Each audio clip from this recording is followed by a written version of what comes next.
the Essenes embodied Jesus Christ.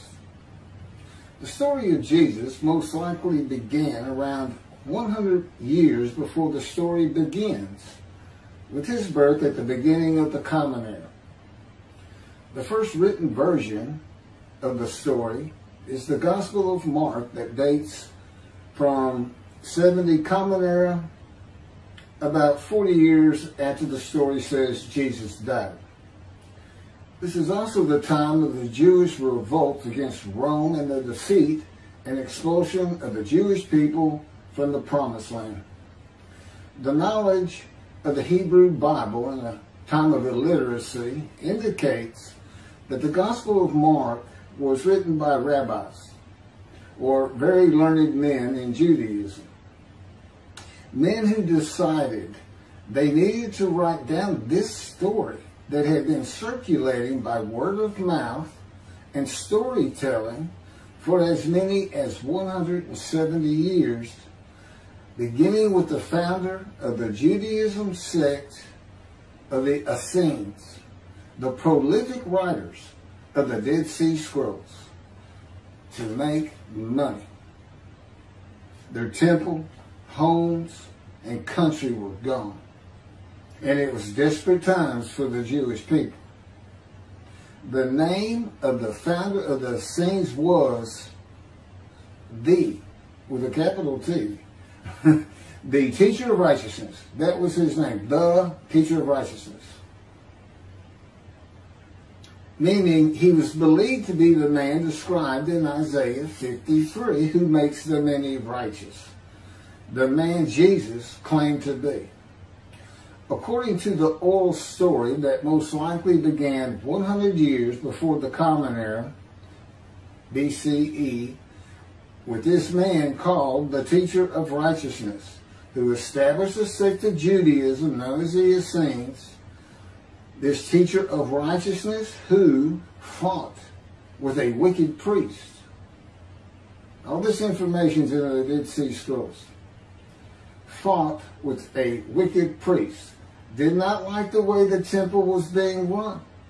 Did not like all the sinning going on in Jerusalem, and did not live there, and despised riches and the material things of the world. Just like Jesus, who also claimed to be the teacher of righteousness. The oral storytellers, who were diverse and from different backgrounds, ethnicity, and ability, captured the imagination of the crowds with their oral skills and would earn their livelihood from donation of money and goods in the age of antiquity. Few could read in a world where literacy was restricted to just a few, and this did not begin to change until the Middle Ages. While the earliest forms of written communication date back to about 3,500 to 3,000 BCE, literacy remained for centuries a very restricted ability closely associated with the exercise of power. Schools in ancient Israel, if any existed, served only the sons of the rich and the religious elite. Storytellers in general would be very learned men, captivating the imagination of the crowds at the gates and the meeting places of Jerusalem, with tales that people of a harsh and brutal time wanted to believe in.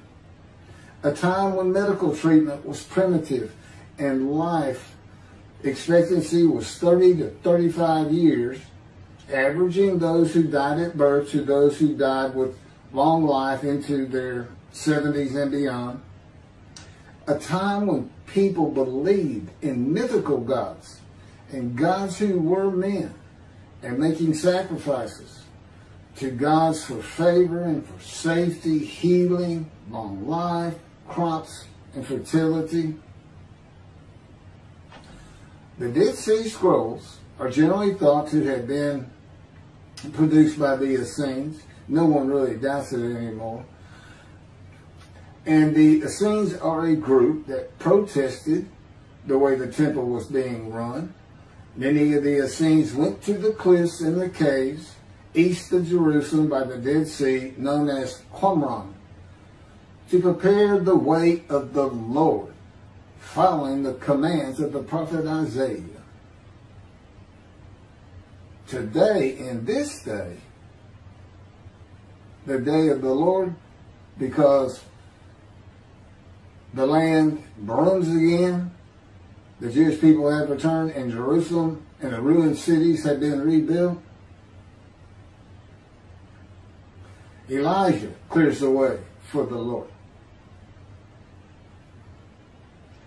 They went to Qumran to get away from the sinning of the people of Jerusalem and the ways of the religious elite at the temple, which would have been Pharisees and Sadducees. The Essenes are never mentioned. They're never mentioned in the New Testament. Now, they are prolific writers. And they had their own gate. They had their own gate throughout the life of Jesus and for 40 more years until Jerusalem was destroyed. And back in 70 Common Era, when everything was being destroyed, that's when they put those scrolls deep into pottery, big pottery, and buried them. That's what kept them from disintegrating into dust. And if you ever look it up, I mean, when I say prolific, there must have been many people, they were copyists. But they also did, well, I'm going to get to it. They made commentary on the scrolls. One of the first leaders of the Qumran community, again, was the teacher of righteousness, identified in the Damascus document and the Habakkuk Pesher. A Pesher is a type of commentary in Hebrew. In the Pesher literature, the teacher of righteousness is presented as a founding figure who directly clashed with an opponent called the wicked priest.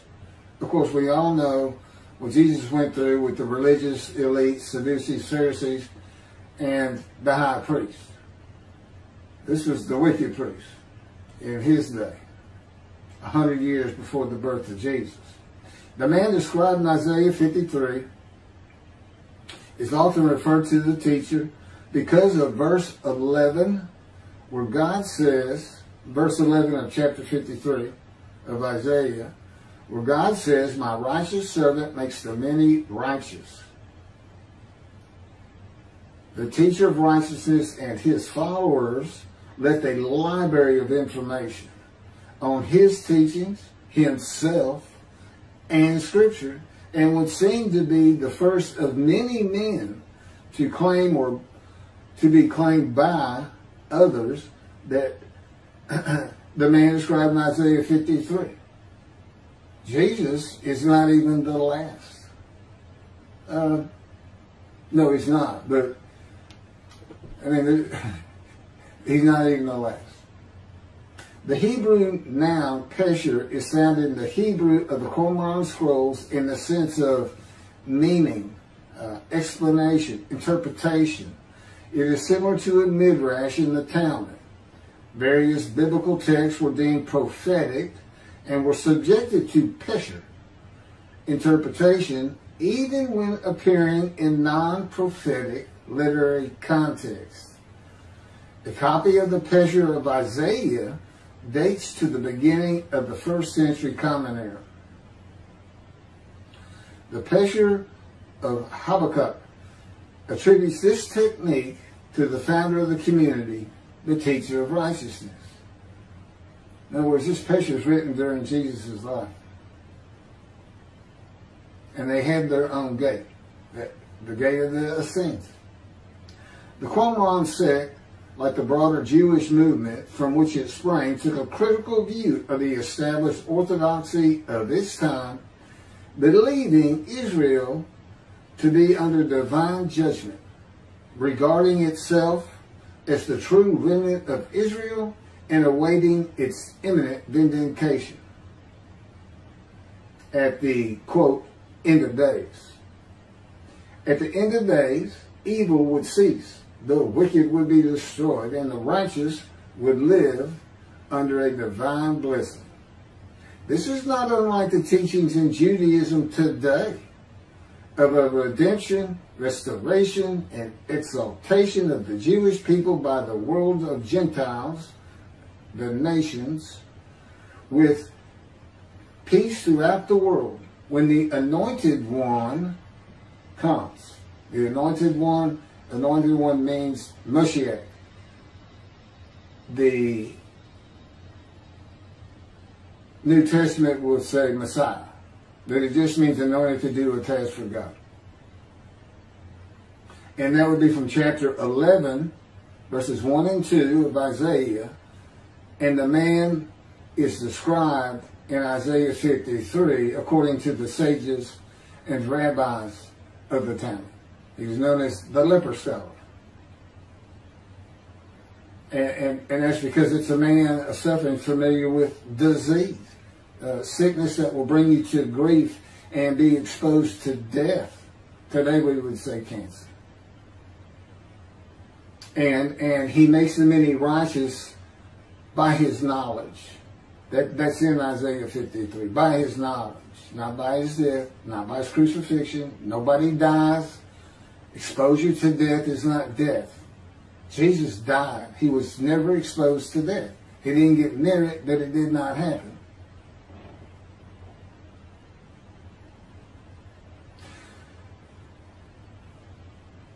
This time that the Essenes were waiting upon, that they thought was imminent, did not happen for them. And it is this teaching that Jews for Judaism uses in the analysis that Isaiah 53 describes the Jewish people as God's righteous servant, as one man, Israel. The persecution of the Essenes and their leader, the teacher of righteousness, probably elicited the sect's apocalyptic visions. These included the overthrow of the wicked priests. Jesus pointed an accusing finger at the high priest and told him, "You shall see me return." Oh, it sounds threatening to me. The wicked priests of Jerusalem and of the evil people, and in the dawn of the Messianic age, the recognition of their community as the true Israel. Josephus Flavius describes this sect, the Essenes. This is a man living at the time. People wrote back then, but you can't find anything written by Jesus or about Jesus until after the destruction of the temple. He describes this sect, the Essenes, as one of the main three philosophical sects among the Jews, with a very detailed description. Excerpts from his book, Wars 2, chapter 8, include, this is in quotes, the third sect, which pretends to a severe discipline.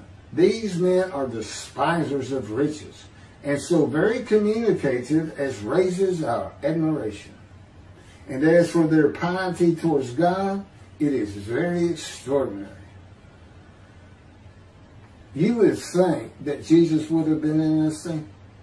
He fit right in. But again, we never hear a single word about these prolific writers.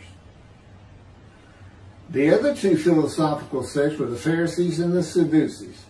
In the New Testament, the Essenes are never mentioned, as I said.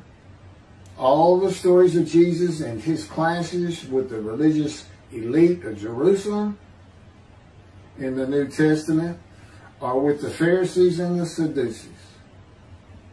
According to this same Josephus, the name of the gate in the southern wall of Jerusalem at Mount Zion was called the Essenes Gate. Everything about the Essenes says Jesus would have been one.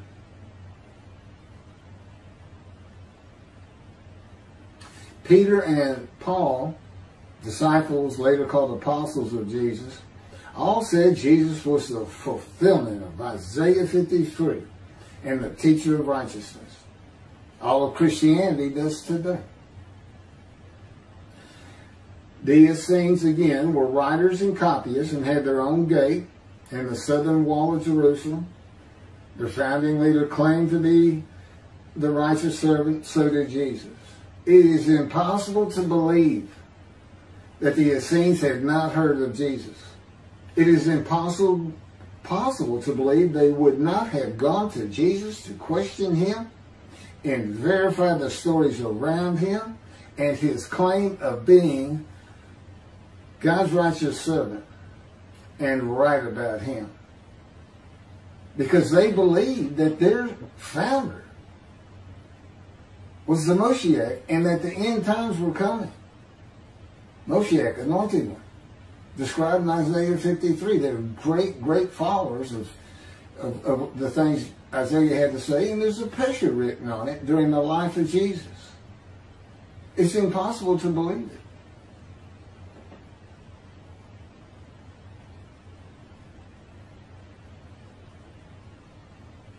We're talking about a man that healed the sick, removed blindness, had the cripples walk, fed 5,000 people with 5 loaves of bread and 2 fish, walked on water, turned water to wine, raised the dead, was crucified, and 3 days later came back to life? And you think these people, how about Joseph Philadelphus? Why didn't he mention that? He talks about the destruction of the temple. He was there. The Essenes were present in and around Jerusalem for 100 years before the birth of Jesus and another 40 or so years after his death at the age of 30 in the first written story of him and his life in 70 Common Era. There is not one word written by the Essenes of Jesus. There is no account in the New Testament of Jesus and an Essene. There are no writings or even a mention of him by a single person or group that was part of his generation while he was alive. There are no writings by Jesus. And prophets of God, men of God, servants of God have been writing for him throughout the biblical times until he stopped talking to his prophets. The Hebrew Bible ended. The last prophet he spoke to, Malachi. Malachi chapter 3, the last chapter of the prophets,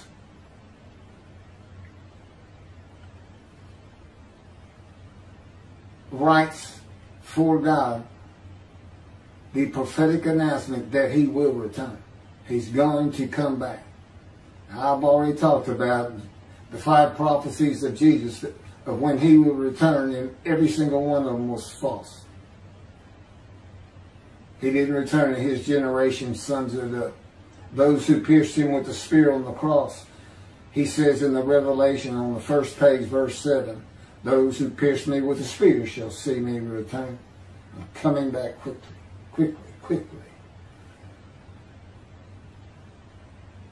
Nothing was written by his disciples.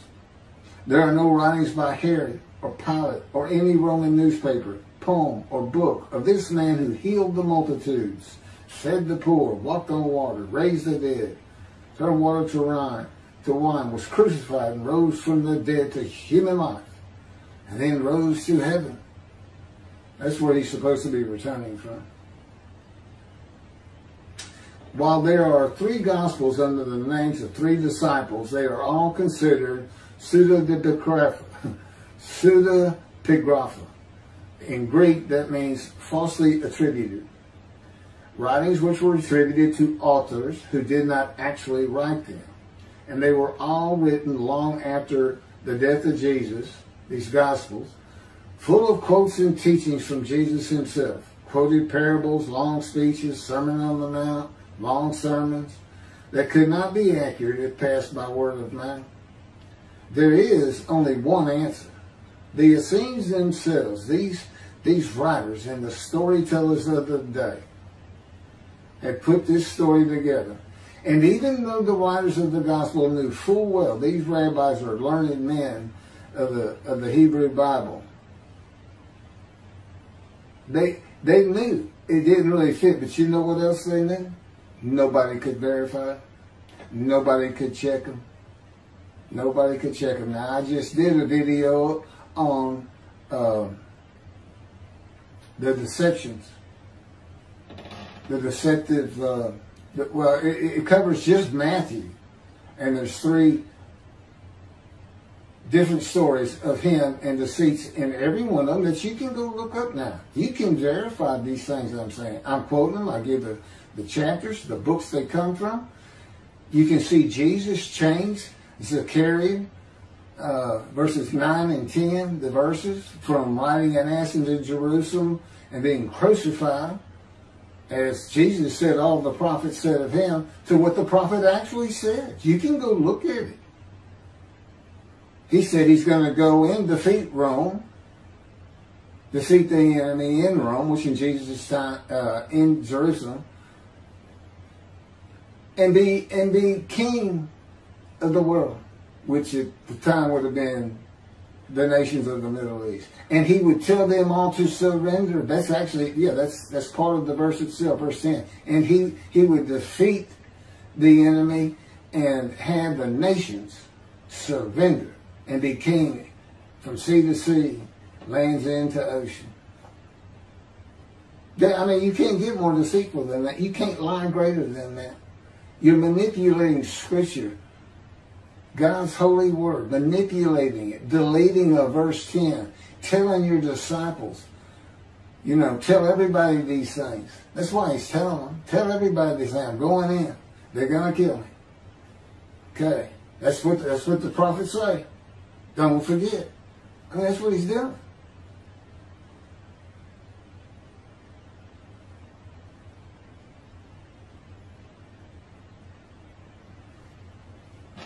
Jesus is a myth. Go look at that. Go look at what a myth is. Believe me, it covers the New Testament. It covers Jesus Christ.